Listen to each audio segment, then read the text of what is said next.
Here, we will formally begin our study of this treatise, starting with its title, Ocean of Excellent Sayings, a commentary on entering the way of the Bodhisattva. Ocean of Excellent Sayings is the name of the commentary.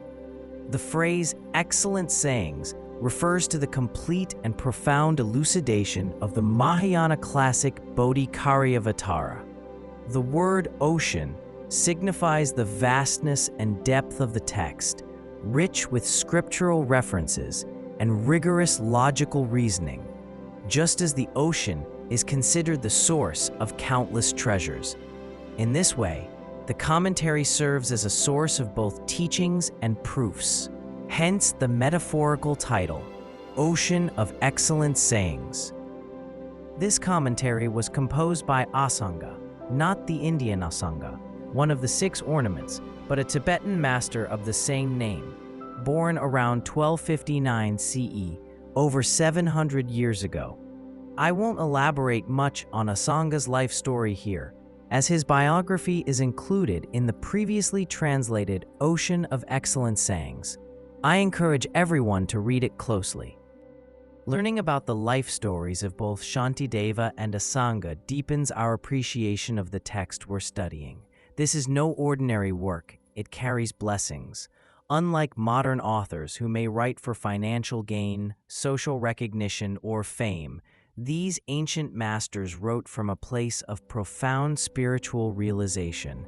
Their Vajra speech, born of wisdom, continues to benefit beings across lifetimes. His Holiness Jigme Phuntsok Rinpoche often spoke of Asanga with great reverence. In the region where Asanga lived, even fierce animals, tigers, leopards, and wolves, were said to live peacefully alongside sheep and goats. This harmony was attributed to the power of Asanga's bodhicitta. For this reason, Tibetan Buddhist tradition holds that simply reciting the opening and closing verses of the Ocean of Excellent Sayings can naturally give rise to bodhicitta in one's mind stream. The text goes on to recount a moving story from Asanga's youth, then known as Kunchu Zangpo. Even as a child, he displayed exceptional compassion, once offering his clothes to shield spiders from the cold. Such acts reveal the depth of his bodhicitta, even at an early age. Generally speaking, when great Buddhist masters engage in the activities of spreading the Dharma and benefiting sentient beings, whether by giving teachings on treatises, composing them, or engaging in debate, they begin by paying homage. This includes prostrating to the Shakyamuni Buddha or to bodhisattvas such as Manjushri, Ksitigarbha, Avalokitesvara, and others, followed by honoring the lineage masters of the past. This is an excellent practice. Why? Because it demonstrates that one is a follower of Buddhism. By observing which deity or master someone prays to, one can often tell which lineage they belong to. This act of homage also brings great merit. Therefore, we too should make such prostrations and prayers before the Buddha. Asanga begins with a general homage to Avalokiteshvara and then offers homage to those Buddhas and Bodhisattvas who are directly related to this particular treatise, namely Shakyamuni Buddha, Avalokiteshvara, Manjushri, and the great commentator Shantideva. Homage to noble Avalokiteshvara. Asanga possessed extraordinary compassion, all of which came from the blessings of Avalokiteshvara.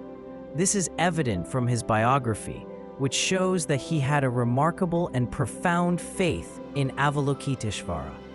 Many Tibetans consider Asanga to be an emanation of Avalokiteshvara, so the first sentence is the general homage.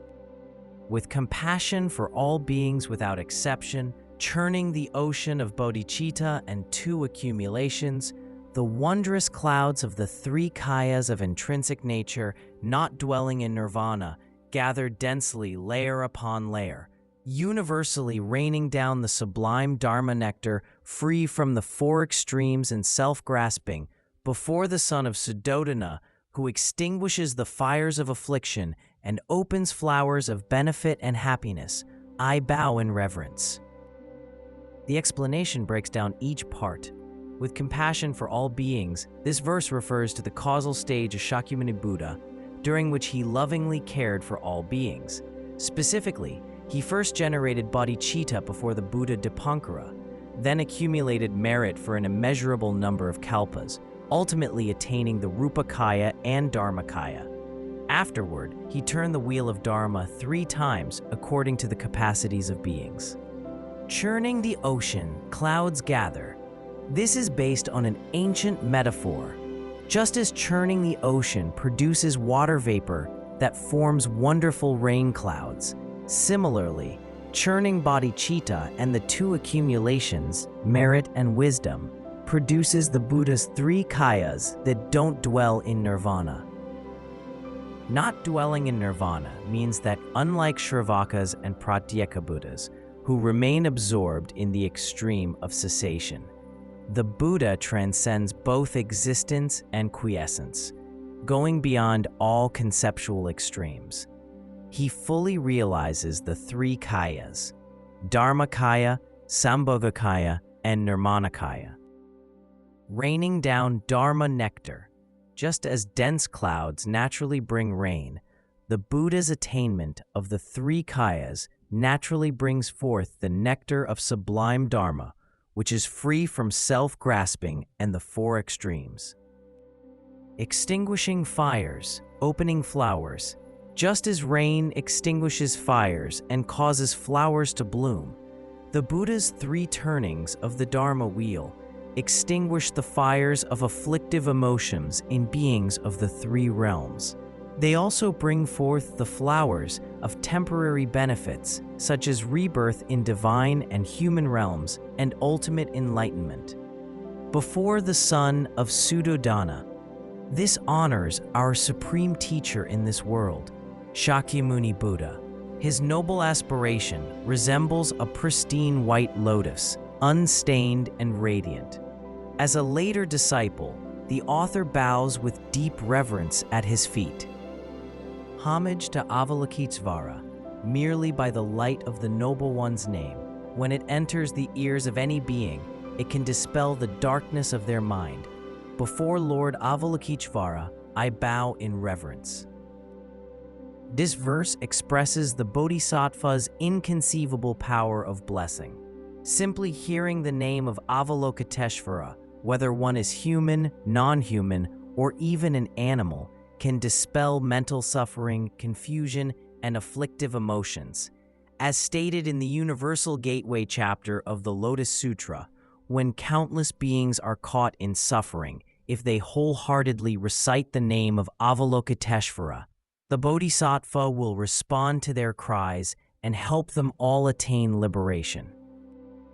Some may think that Avalokiteshvara is just a name like any other. However, according to the Karuna Pundarika Sutra's prophecy chapter, Avalokiteshvara received a prophecy from Tathagata Ratnagarbha countless eons ago. The Surangama Sutra also mentions that Avalokiteshvara received such a prophecy after making aspirations before Tathagata Avalokiteshvara. While sounding simple, the names of Buddhas and Bodhisattvas are the fruition of profound causes and conditions, prophesied by the Vajra speech of the Buddhas and crystallizing the enlightened wisdom in their work of liberating beings.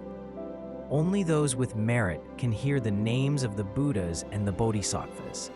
Those lacking merit may go through an entire lifetime without hearing these names or seeing sacred images. In Chinese Buddhist tradition, there are countless stories of beings who are rescued from danger or suffering simply by calling out to Avalokiteshvara. The author has deep faith in Avalokiteshvara and therefore offers homage immediately after honoring Shakyamuni Buddha. Avalokiteshvara embodies the great compassion of all Buddhas and Bodhisattvas. By regularly praying to Avalokiteshvara, great loving-kindness and compassion will undoubtedly arise in our mind streams. The blessing power of Avalokiteshvara's name is inconceivable. According to the Dharani Sutras, when we encounter beings suffering or near death, it is most beneficial to recite Namo Avalokiteshvara, or Om Mani Padme Hum. If these sacred words reach their ears, they won't fall into the lower realms. This practice carries immense merit. Homage to Manjushri, teaching the ultimate truth that pacifies all conceptual elaborations of self and non-self, dispelling ignorance about conventional truth, karma, and the sense of mind arising from action, excellently revealing the path of abandoning self-interest to benefit others. To Manjushri, the Dharma king who perfectly accomplishes the welfare of self and others, I bow in reverence. This verse highlights how Manjushri's wisdom perfectly encompasses the Buddha's profound and vast teachings, including the ultimate truth that pacifies all conceptual elaborations about self and non-self. The conventional truth that one experiences the results of one's own actions. The principle of relinquishing personal happiness to serve and benefit others. As stated in Mipam Rinpoche's biography of the 8 great bodhisattvas, citing the Ratnakuta Sutra, reciting the names of millions of Buddhas brings vast merit, yet reciting the name of Manjushri brings merit far greater still. This means that although praying to Avalokiteshvara, Amitabha, or Shakyamuni Buddha brings inconceivable benefits, it doesn't compare to praying to Manjushri or reciting his mantra. The Vimaladatta Paripricha Sutra explains that Manjushri's manifestations for benefiting beings are unique and limitless, appearing as a king to guide kings, as queens, Brahmins, or monks to guide different kinds of beings, even appearing as beautiful women to tame those ruled by desire, even as musicians and singers to lead beings who delight in sound. According to the sutras, Manjushri also appears as a lady dancer, a lady of flowers, a lady singer, and so forth, each serving the sole purpose of leading beings toward awakening. Truly, the compassionate emanations of the Buddhas and Bodhisattvas are beyond imagination. Praise to Shantideva, having completely renounced royal power and governance, excellently revealing the rare and noble path of bodhisattva conduct, a true upholder and propagator of Buddha's teachings. To Bodhisattva Shantideva, I bow in reverence. This verse honors Shantideva, who abandoned his royal position and governmental duties. He skillfully revealed the extremely rare principles of bodhisattva conduct and propagated the true teachings of the Tathagata, especially the altruistic mind of awakening, bodhicitta. In deep respect, the author offers prostration at the feet of such a noble being. To promote bodhicitta is, in essence, to propagate the Tathagata's teaching. Whether within Chinese or Tibetan Buddhism, we should go beyond all sectarian divisions. It is essential to gather and support those who uphold and spread the genuine Dharma wherever conditions allow.